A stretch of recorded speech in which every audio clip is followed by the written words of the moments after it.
हरे कृष्णा। चैत्र नवरात्रि के उपलक्ष्य में इस समय हम श्रवण कर रहे हैं दुर्गा सप्तशती पाठ का, और आज हम दुर्गा सप्तशती पाठ के 5वें अध्याय का श्रवण करेंगे। तो आइए आज की कथा आरंभ करते हैं। 5वां अध्याय, देवताओं द्वारा देवी की स्तुति। चंड मुंड के मुख से अंबिका के रूप की प्रशंसा सुनकर शुंभ का उनके पास दूत भेजना और दूत का निराश होकर लौट आना। इस उत्तर चरित्र के रुद्र ऋषि हैं, महासरस्वती देवता हैं, अनुष्टुप छंद हैं, भीमा शक्ति है, भ्रामरी बीज है, सूर्य तत्व है और सामवेद स्वरूप है।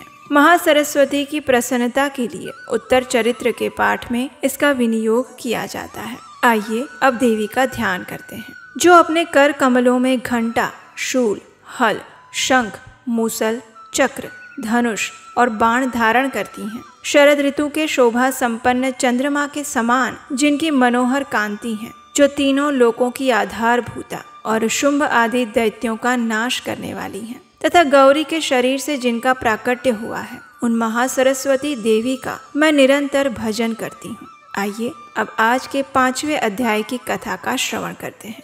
ऋषि ने कहा, पूर्व काल में शुंभ और निशुंभ नामक असुरों ने अपने बल के घमंड में आकर शचीपति इंद्र के हाथ से तीनों लोकों का राज्य और यज्ञ भाग छीन लिए। वे ही दोनों सूर्य, चंद्रमा, कुबेर, यम और वरुण के अधिकार का भी उपयोग करने लगे। वायु और अग्नि का कार्य भी वही करने लगे। उन दोनों ने सभी देवताओं को अपमानित किया, राज्य भ्रष्ट, पराजित और अधिकारहीन करके स्वर्ग से निकाल दिया। उन दोनों महान असुरों से तिरस्कृत होकर देवताओं ने अपराजिता देवी का स्मरण किया और सोचा, जगदम्बा ने हम लोगों को वर दिया था कि आपत्ति काल में स्मरण करने पर मैं तुम्हारी सभी आपत्तियों का तत्काल नाश कर दूंगी। इस प्रकार विचार करके देवता गिरिराज हिमालय पर गए और वहां भगवती विष्णु माया की स्तुति करने लगे।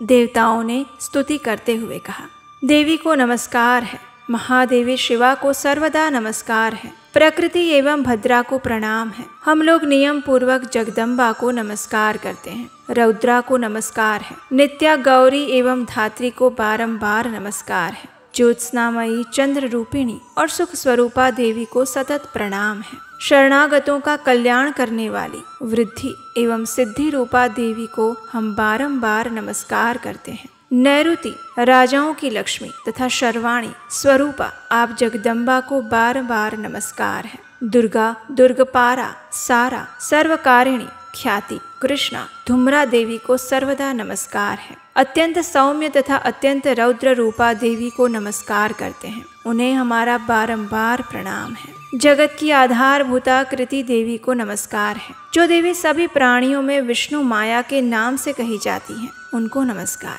उनको नमस्कार, उनको बारंबार नमस्कार। जो देवी सब प्राणियों में चेतना कहलाती हैं, उनको नमस्कार, उनको नमस्कार, उनको बारंबार नमस्कार करते हैं। जो देवी सभी प्राणियों में बुद्धि रूप से स्थित हैं, उनको नमस्कार, उनको नमस्कार, उनको बारंबार नमस्कार करते हैं। जो देवी सभी प्राणियों में निद्रा रूप से स्थित हैं, उनको नमस्कार। जो देवी सभी प्राणियों में क्षुधा रूप से स्थित हैं, उनको नमस्कार। जो देवी सभी प्राणियों में छाया रूप से स्थित है, उनको बारंबार नमस्कार। जो देवी सब प्राणियों में शक्ति रूप से स्थित है, उनको बारंबार नमस्कार। जो देवी सब प्राणियों में तृष्णा रूप से स्थित है, उनको नमस्कार। जो देवी सब प्राणियों में शांति रूप से स्थित है, उनको नमस्कार। जो देवी सब प्राणियों में जाति रूप से स्थित है, उनको नमस्कार है। जो देवी सब प्राणियों में लज्जा रूप से स्थित है, उनको बारंबार नमस्कार है। जो देवी सब प्राणियों में शांति रूप से विराजमान है, उनको हम नमस्कार करते हैं।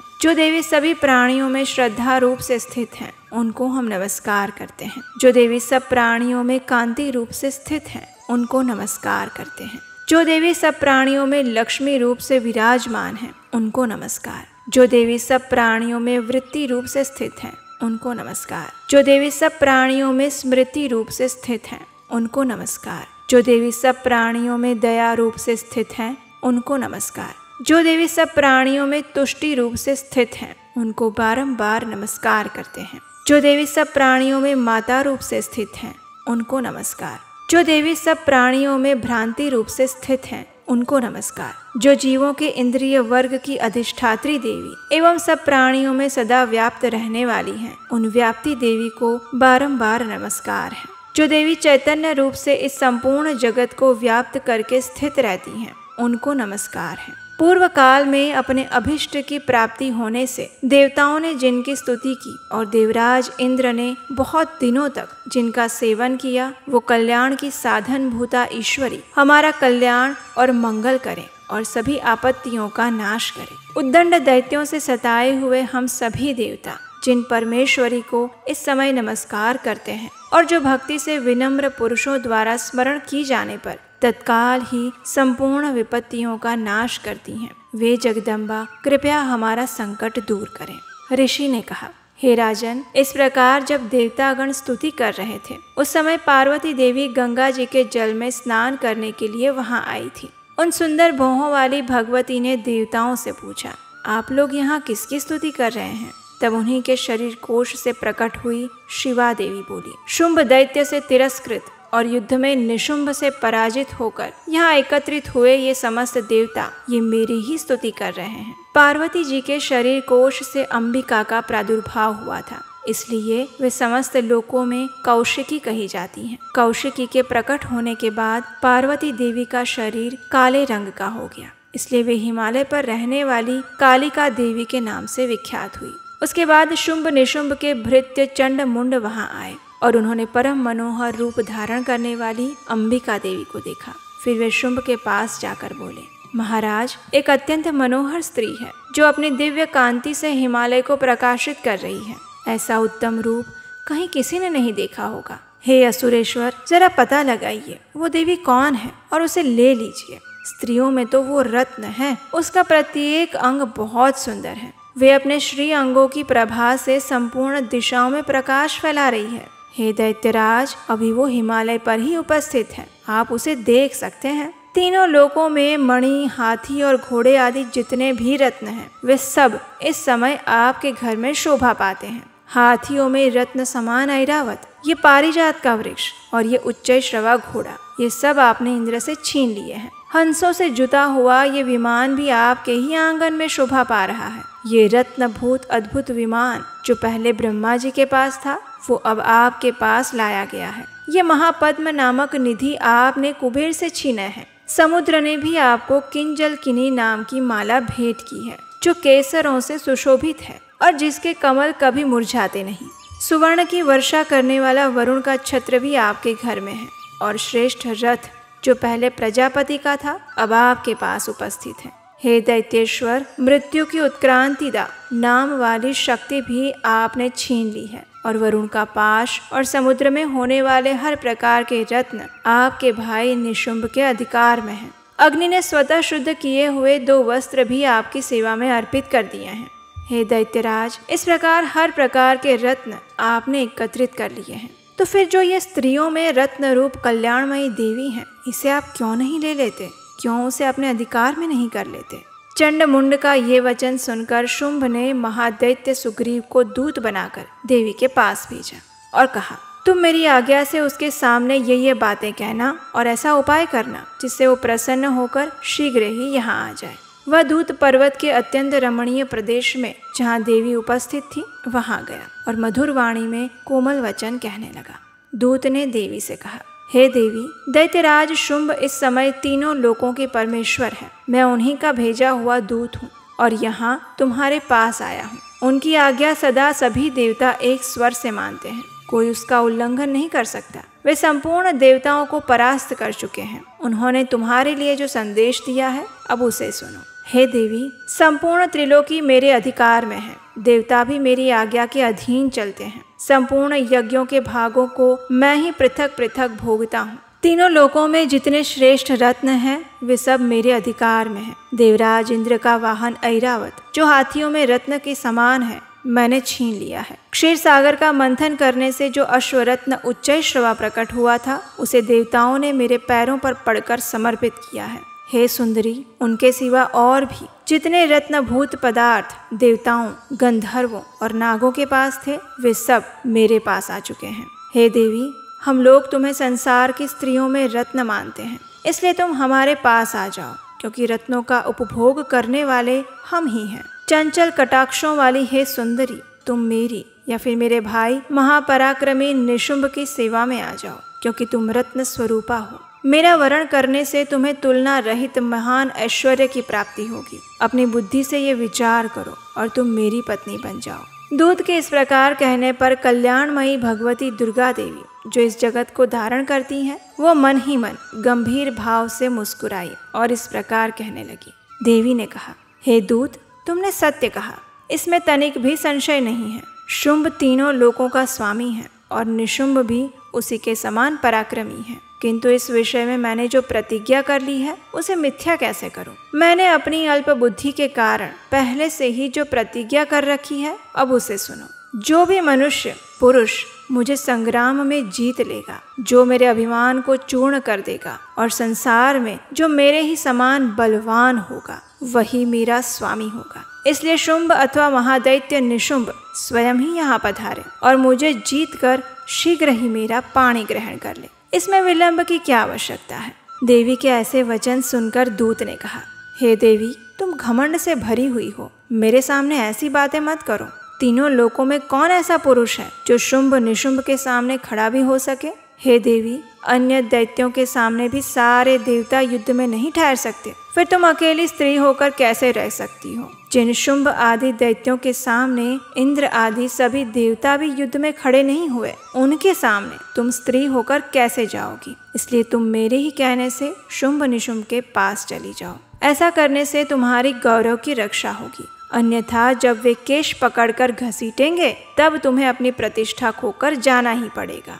ये सुनकर देवी ने कहा, तुम्हारा कहना उचित है। शुंभ बलवान है और निशुंभ भी बड़ा पराक्रमी है, लेकिन क्या करूं? मैंने पहले बिना सोचे समझे ही प्रतिज्ञा कर ली है, इसलिए अब तुम जाओ यहाँ से। मैंने तुम्हें जो कुछ कहा है वो सब कुछ दैत्यराज से आदर पूर्वक कह सुनाना, और फिर उन्हें जो उचित लगे वो वही करेंगे। इस प्रकार श्री मार्कंडेय पुराण में सावर्णिक मनवंतर की कथा के अंतर्गत देवी महात्म्य में देवी दूत संवाद नामक 5वां अध्याय पूर्ण हुआ।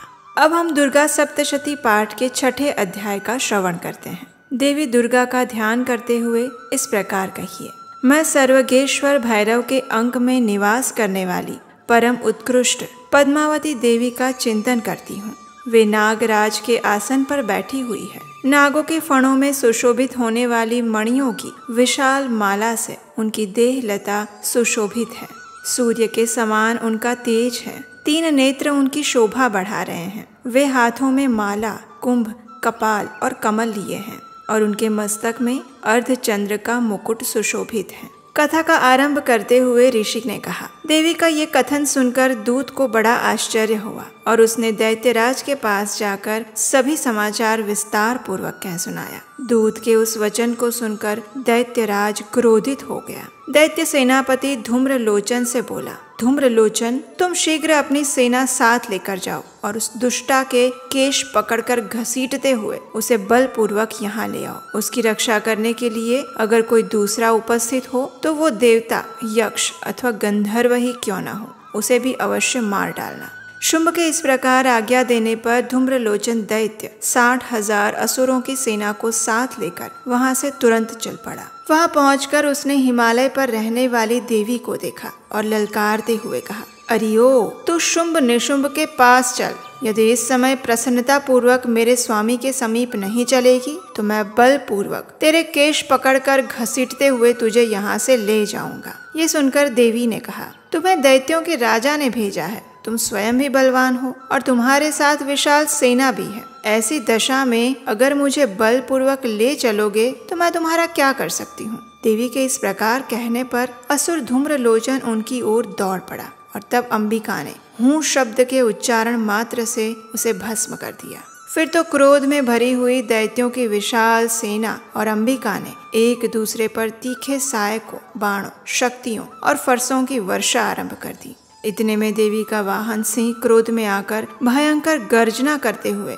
गर्दन के बालों को हिलाता हुआ असुरों की सेना में टूट पड़ा। उसने कुछ दैत्यों को पंजों की मार से, कितनों को ही अपने जबड़ों से और कितने ही दैत्यों को पटक कर ओट की दाढ़ों से ही घायल करके मार दिया। उस सिंह ने अपने नखों से कितने को ही पेट फाड़ डाले। और थप्पड़ मारकर कितनों के सिर धड़ से अलग कर दिए। कितने ही सैनिकों की भुजाएं और मस्तक काट डाले और अपनी गर्दन के बाल हिलाते हुए उसने दूसरे दैत्यों के पेट फाड़कर उनका रक्त भी चूस लिया। अत्यंत क्रोध में भरे हुए देवी के वाहन उस महाबली सिंह ने क्षण भर में ही असुरों की संपूर्ण सेना का संहार कर दिया। शुंभ ने जब ये सुना कि देवी ने धूम्रलोचन असुर को मार डाला है और उसके सिंह ने सारी सेना का भी सफाया कर दिया है, तब उसने दैत्यराज को बड़ा क्रोध हुआ। उसके ओठ कांपने लगे। उसने चंड और मुंड नामक 2 महादैत्यों को आज्ञा दी, हे चंड, हे मुंड, तुम लोग बहुत बड़ी सेना लेकर वहां पर जाओ। उस देवी के केश पकड़कर अथवा उसे बांधकर शीघ्र यहाँ ले आओ। अगर इस प्रकार उसको लाने में संदेह हो तो युद्ध में सब प्रकार के अस्त्र शस्त्रों और समस्त असुरी सेना का प्रयोग करके उसकी हत्या कर देना। उस दुष्टा की हत्या होने तथा सिंह के भी मारे जाने पर उस अंबिका को बांधकर साथ में ही शीघ्र लेकर आ जाना। इस प्रकार श्री मार्कंडेय पुराण में सावर्णिक मनवंतर की कथा के अंतर्गत देवी महात्म्य में धूम्रलोचन वध नामक 6ठा अध्याय पूर्ण हुआ। आइए अब 7वें अध्याय का श्रवण करते हैं। 7वां अध्याय, चंड और मुंड का वध। सर्वप्रथम देवी का ध्यान करते हुए इस प्रार्थना का उच्चारण करते हैं। मैं मातंगी देवी का ध्यान करती हूँ। वे रत्नमय सिंहासन पर बैठकर पढ़ते हुए तोते का मधुर शब्द सुन रही हैं। उनके शरीर का वर्ण श्याम है। वे अपना एक पैर कमल पर रखे हुए हैं और मस्तक पर अर्धचंद्र धारण करती हैं तथा कलहार पुष्पों की माला धारण किए वीणा बजाती हैं। उनके अंग में कसी हुई चोली शोभा पा रही है। वे लाल रंग की साड़ी पहने हुए हाथ में शंखमय पात्र लिए हुए हैं। उनके वदन पर मधु का हल्का हल्का प्रभाव जान पड़ता है और ललाट में बिंदी शोभा दे रही है। कथा को आगे बढ़ाते हुए ऋषि ने कहा, तत्पश्चात शुंभ की आज्ञा पाकर वे चंड मुंड आदि दैत्य चतुरंगिणी सेना के साथ अस्त्र शस्त्रों से सुसज्जित होकर चल पड़े। फिर गिरिराज हिमालय के सुवर्णमय ऊंचे शिखर पर पहुंचकर उन्होंने सिंह पर बैठी हुई देवी को देखा। वे मंद मंद मुस्कुरा रही थीं। उन्हें देखकर दैत्य लोग तत्परता से पकड़ने का प्रयास करने लगे।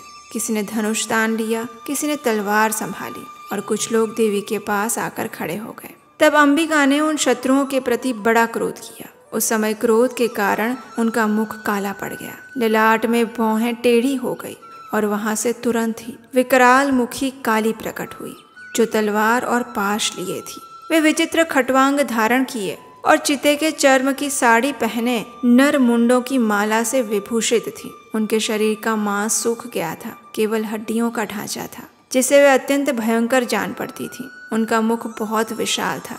जीभ लप लपाने के कारण वे और भी डरावनी लग रही थी। उनकी आंखें भीतर को धंसी हुई और कुछ लाल थी। वे अपनी भयंकर गर्जना से संपूर्ण दिशाओं को गुंजायमान कर रही थी। बड़े बड़े दैत्यों का वध करती हुई वे कालिका देवी बड़े वेग से दैत्यों की उस सेना पर टूट पड़ी और उन सब का भक्षण करने लगी। वे पार्श्व रक्षकों, अंकुशधारी महावतों, योद्धाओं और घंटा सहित कितने ही हाथियों को एक ही हाथ से पकड़कर मुंह में डाल लेती थी। इसी प्रकार घोड़े, रथ और सारथी के साथ रथी सैनिकों को मुंह में डालकर वे उन्हें बड़े भयानक रूप से चबा जाती थी। किसी के बाल पकड़ लेती, किसी का गला दबा देती, किसी को पैरों से कुचल डालती और किसी को छाती के धक्के से गिराकर मार दे रही थी। वे असुरों के छोड़े हुए बड़े बड़े अस्त्र शस्त्र मुंह से पकड़ लेती और रोष में आकर उनको दांतों से पीस डालती थी। काली ने बलवान और दुरात्मा दैत्यों की वो सारी सेना रोंद डाली, खा डाली और कितनों को ही मार भगाया। कोई तलवार के घाट उतर गए, कोई खटवांग से पीटे गए और कितने ही असुर दांतों के अग्रभाग से कुचले जाकर मृत्यु को प्राप्त हो गए।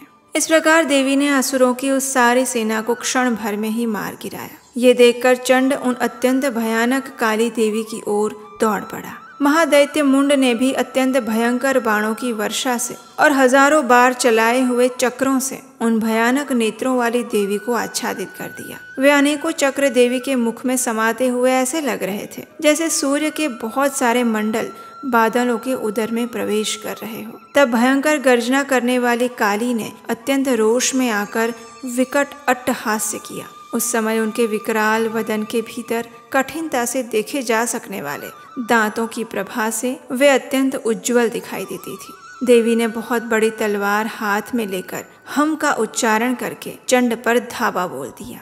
उसके केश पकड़कर उसी तलवार से उसका मस्तक काट गिराया। चंड को मारा गया देखकर मुंड भी देवी की ओर दौड़ा और तब देवी ने रोष में आकर उसे भी तलवार से घायल करके धरती पर सुला दिया। महापराक्रमी चंड और मुंड को मारा गया देख मरने से बची हुई बाकी सेना भय से व्याकुल होकर चारों ओर भागने लगी। तत्पश्चात काली ने चंड और मुंड का मस्तक हाथ में लेकर चंडिका के पास जाकर प्रचंड अट्टहास्य करते हुए कहा, हे देवी, मैंने चंड और मुंड नामक इन 2 महापशुओं को तुम्हें भेंट किया है। अब युद्ध यज्ञ में तुम शुंभ और निशुंभ का स्वयं ही वध करना। इस प्रकार वहां लाए हुए चंड और मुंड नामक महादैत्यों को देखकर कल्याणमयी चंडी ने काली से मधुर वाणी में कहा, हे देवी, तुम चंड और मुंड को लेकर मेरे पास आई हो, इसलिए संसार में अब से तुम चामुंडा के नाम से विख्यात होगी। और इस प्रकार श्री मार्कंडेय पुराण में सावर्णिक मनवंतर की कथा के अंतर्गत देवी महात्म्य में चंड मुंड वध नामक 7वां अध्याय पूर्ण हुआ। 8वां अध्याय रक्त बीज वध। कथा श्रवण करने से पहले देवी का ध्यान करते हुए इस प्रकार प्रार्थना करें, मैं अणिमा आदि सिद्धिमयी किरणों से आवृत भवानी का ध्यान करती हूँ। उनके शरीर का रंग लाल है, नेत्रों में करुणा लहरा रही है और हाथों में पाश, अंकुश, बाण और धनुष शोभा पा रहे हैं। कथा के तार को जोड़ते हुए ऋषि ने कहा, चंड और मुंड नामक दैत्यों के मारे जाने और बहुत सी सेना का संहार हो जाने पर दैत्यों के राजा प्रतापी शुंभ के मन में बड़ा क्रोध आया। उसने दैत्यों की संपूर्ण सेना को युद्ध के लिए कूच करने की आज्ञा दी। उसने कहा, आज उदायुध नाम के 86 दैत्य सेनापति अपनी सेनाओं के साथ युद्ध के लिए प्रस्थान करें। कंबू नाम वाले दैत्यों के 84 सेना नायक अपनी वाहिनी से घिरे हुए यात्रा करें। 50 कोटि वीर कुल के और 100 धौम्र कुल के असुर सेनापति मेरी आज्ञा से सेना सहित आगे कूच करें। कालक, दौहर्द, मौर्य और काल के असुर भी युद्ध के लिए तैयार हो मेरी आज्ञा से तुरंत प्रस्थान करें। भयानक शासन करने वाला असुर राज शुंभ इस प्रकार आज्ञा देकर सहस्त्रों बड़ी बड़ी सेनाओं के साथ युद्ध के लिए प्रस्थित हुआ। उसकी अत्यंत भयंकर सेना आती देखकर चंडिका ने अपने धनुष की टंकार से पृथ्वी और आकाश के बीच का भाग गुंजा दिया। राजन, तदनंतर देवी के सिंह ने भी बड़े जोर से दहाड़ना आरंभ किया। फिर अंबिका ने घंटे के शब्द से उस ध्वनि को और भी बढ़ा दिया। धनुष की टंकार, सिंह की दहाड़ और घंटे की ध्वनि से संपूर्ण दिशाएं गूंज उठी। उस भयंकर शब्द से काली ने अपने विकराल मुख को और भी बढ़ा लिया था और इस प्रकार वे विजयी हुई। उस तुमुल नाद को सुनकर दैत्यों की सेनाओं में चारों ओर से आकर चंडिका देवी, सिंह तथा काली देवी को क्रोध पूर्वक घेर लिया। इसी बीच में असुरों के विनाश तथा देवताओं के अभ्युदय के लिए ब्रह्मा, शिव, कार्तिकेय, विष्णु तथा इंद्र आदि देवों की शक्तियाँ, जो अत्यंत पराक्रम और बल से संपन्न थी, वे उनके शरीरों से निकलकर उन्हीं के रूप में चंडिका देवी के पास आ गई। जिस देवता का जैसा रूप, जैसी वेशभूषा और जैसा वाहन है, ठीक वैसे ही साधनों से संपन्न हो उनकी अपनी अपनी शक्तियाँ असुरों से युद्ध करने के लिए आई। सबसे पहले हंस युक्त विमान पर बैठी हुई अक्षसूत्र और कमंडलों से सुशोभित ब्रह्मा जी की शक्ति उपस्थित हुई, जिसे ब्रह्माणी कहते हैं। महादेव जी की शक्ति वृषभ पर आरूढ़ होकर हाथों में श्रेष्ठ त्रिशूल धारण किए, महानाग का कंकण पहने, मस्तक में चंद्र रेखा से विभूषित होकर वहां आ पहुंची। कार्तिकेय जी की शक्ति रूपा जगदम्बिका उन्हीं का रूप धारण किए श्रेष्ठ मयूर पर आरूढ़ होकर शक्ति लिए दैत्यों से युद्ध करने के लिए आ गई। इसी प्रकार भगवान विष्णु की शक्ति गरुड़ पर विराजमान होकर शंख, चक्र, गदा और शारंग धनुष तथा खड़ग हाथ में लिए आ गई। अनुपम यज्ञ वाराह का रूप धारण करने वाले श्री हरि की जो शक्ति है, वह भी वाराह शरीर धारण करके वहां उपस्थित हुई। नारसिंह शक्ति भी नृसिंह के समान शरीर धारण करके वहां पर आ गई। उसकी गर्दन के बालों के झटके से आकाश के तारे बिखरे पड़ते थे। इस प्रकार इंद्र की शक्ति वज्र हाथ में लिए गजराज ऐरावत पर बैठकर आई। उसके भी सहस्त्र नेत्र थे। इंद्र का जैसा रूप है वैसा ही उसका था। तत्पश्चात उन देव शक्तियों से घिरे हुए महादेव जी ने चंडिका से कहा, मेरी प्रसन्नता के लिए आप शीघ्र ही इन असुरों का संहार करें। तब देवी के शरीर से अत्यंत भयानक और परम उग्र चंडिका शक्ति प्रकट हुई, जो सैकड़ों गिदड़ियों की भांति आवाज कर रही थी। उस अपराजिता देवी ने धूमिल जटा वाले महादेव जी से कहा, हे भगवान, आप शुंभ निशुंभ के पास दूत बनकर जाइए और उन अत्यंत गर्वीले दानव शुंभ और निशुंभ दोनों से कहिए, साथ ही उनके अतिरिक्त भी जो दानव युद्ध के लिए वहां उपस्थित होकर उनको भी ये संदेश दीजिए कि हे दैत्यों, अगर तुम जीवित रहना चाहते हो तो पाताल में लौट जाओ। इंद्र को त्रिलोकी का राज्य मिल जाए और देवता यज्ञ भाग का उपभोग करें। अगर बल के घमंड में आकर तुम युद्ध की अभिलाषा रखते हो तो आ जाओ। मेरी शिवाएं योगिनियां तुम्हारे कच्चे मांस से तृप्त होने के लिए तैयार हैं। हालांकि उस देवी ने भगवान शिव को दूत के कार्य में नियुक्त किया था, इसलिए वह शिव दूती के नाम से भी संसार में जानी गई। वे महादैत्य भी भगवान शिव के मुख से देवी के वचन सुनकर क्रोध में आ गए और जहाँ कात्यायनी विराजमान थी उस ओर बढ़ने लगे। वे दैत्य अमर्ष में भरकर पहले ही देवी के ऊपर बाण, शक्ति और रिष्टि आदि अस्त्रों की वृष्टि करने लगे। तब देवी ने भी खेल खेल में धनुष की टंकार की और उससे छोड़े हुए बड़े बड़े बाणों द्वारा दैत्यों के चलाए हुए बाण, शूल, शक्ति और फरसों को काट डाला। फिर काली उनके आगे होकर शत्रुओं को शूल के प्रहार से विदीर्ण करने लगी और खटवांग से उन्हें मारने लगी। उन सब को मारती हुई वो रणभूमि में विचरने लगी। ब्रह्माणी भी जिस जिस ओर दौड़ती उसी उसी ओर अपने कमंडलों का जल छिड़क कर शत्रुओं की ओज और पराक्रम को नष्ट कर देती थी। माहेश्वरी ने त्रिशूल से और वैष्णवी ने चक्र से और अत्यंत क्रोध में भरी हुई कुमार कार्तिकेय की शक्ति ने शक्ति से दैत्यों का संहार आरंभ किया। इंद्र शक्ति के वज्र प्रहार से विदीर्ण होकर सैकड़ों दैत्य दानव रक्त की धारा बहाते हुए पृथ्वी पर सो गए। वाराही शक्ति ने कितनों को अपनी थुथुन की मार से नष्ट किया। दाढ़ों के अग्रभाग से कितनों को ही छाती भेद डाली और कितने ही दैत्य उसके चक्र की चोट से विदीर्ण होकर गिर पड़े। नारसिंही भी दूसरे दूसरे महादैत्यों को अपने नखों से विदीर्ण करके खाने लगी और सिंहनाद से दिशाओं और आकाश को गुंजाती हुई युद्ध क्षेत्र में विचरने लगी। कितने ही असुर शिवदूती के प्रचंड अट्टहास्य में अत्यंत भयभीत होकर पृथ्वी पर गिर पड़े और गिरने पर उन्हें शिवदूती ने उस समय अपना ग्रास बना लिया। इस प्रकार क्रोध में भरे हुए मातृगणों को अनेक प्रकार के उपायों से बड़े बड़े असुरों का मर्दन करते हुए देखकर दैत्य सैनिक भाग खड़े हुए। मातृगणों से पीड़ित दैत्यों को युद्ध से भागते देखकर रक्तबीज नामक महादैत्य क्रोध में आ गया और युद्ध करने के लिए तत्पर हो गया। उसके शरीर से जब रक्त की बूंदें पृथ्वी पर गिरती तब उसी के समान शक्तिशाली एक दूसरा महादैत्य पृथ्वी पर उत्पन्न हो जाता। महासुर रक्त बीज हाथ में गदा लेकर इंद्र शक्ति के साथ युद्ध करने लगा। तब इंद्री ने अपने वज्र से रक्त बीज को मारा। वज्र से घायल होने पर उसके शरीर से बहुत सा रक्त चूने लगा और उससे उसी के समान रूप और पराक्रम वाले योद्धा खड़े हो गए। उसके शरीर से रक्त की जितनी भी बूंदें गिरी उतने ही पुरुष उत्पन्न हो गए थे। वे सब रक्त बीज के समान ही वीर्यवान, बलवान और पराक्रमी थे। वे रक्त से उत्पन्न होने वाले पुरुष भी अत्यंत भयंकर अस्त्र शस्त्रों का प्रहार करते हुए वहां मातृगणों के साथ घोर युद्ध करने लगे। पुनः वज्र के प्रहार से जब उसका मस्तक घायल हुआ तब रक्त बहने लगा और उससे हजारों पुरुष उत्पन्न हो गए। वैष्णवी ने युद्ध में रक्त बीज पर चक्र का प्रहार किया और इंद्री ने उस दैत्य सेनापति की गदा से चोट पहुंचाई। वैष्णवी के चक्र से घायल होने पर उसके शरीर से जो रक्त बहा और उससे जो उसी के बराबर आकार वाले सहस्त्रों महादैत्य प्रकट हुए, उनके द्वारा संपूर्ण जगत व्याप्त हो गया। कौमारी ने शक्ति से, वाराही ने खड़ग से और माहेश्वरी ने त्रिशूल से महादैत्य रक्त बीज को घायल किया। क्रोध में भरे हुए उस महादैत्य रक्त बीज ने भी गदा से सभी मातृशक्तियों पर पृथक पृथक प्रहार करना आरंभ किया।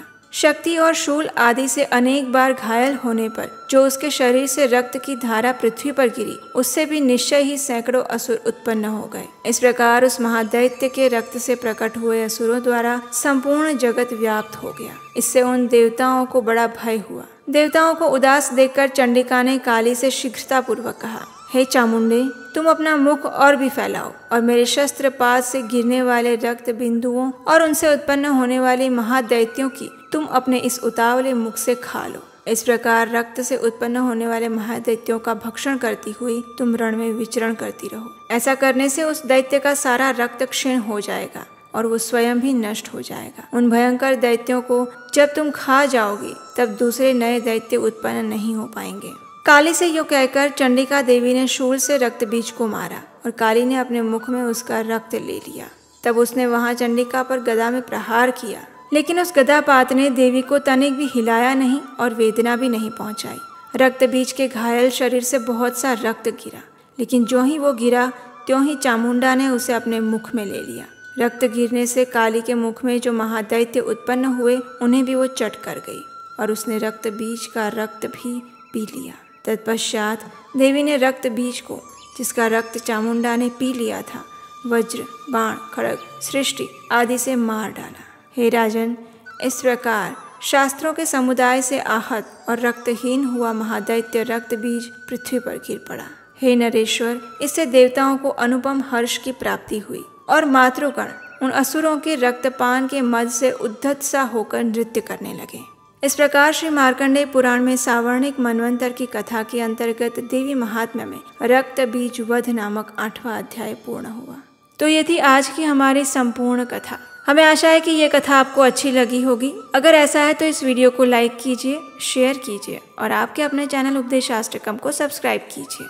आप हमारे व्हाट्सएप कम्युनिटी ग्रुप के साथ भी जुड़ सकते हैं, जहां हम वैदिक प्रमाणभूत जानकारियां साझा करते हैं। उसका लिंक नीचे डिस्क्रिप्शन बॉक्स में दिया गया है। अगर आपको हमारे द्वारा सुनाई जा रही नवरात्रि विशेष ये पौराणिक और प्रमाणभूत कथाएं अच्छी लगती हैं और इस कार्य में अगर आप हमारा सहयोग देना चाहते हैं तो स्क्रीन पर दिए गए नंबर पर अपना आर्थिक योगदान भेज सकते हैं। आपके सहयोग द्वारा हम वैदिक प्रमाणभूत ज्ञान का प्रचार कार्य आगे बढ़ाते रहेंगे और हम आपसे मिलेंगे बहुत जल्द इसी दुर्गा सप्तशती पाठ के अगले अध्याय के साथ, बहुत जल्द, कल प्रातः काल।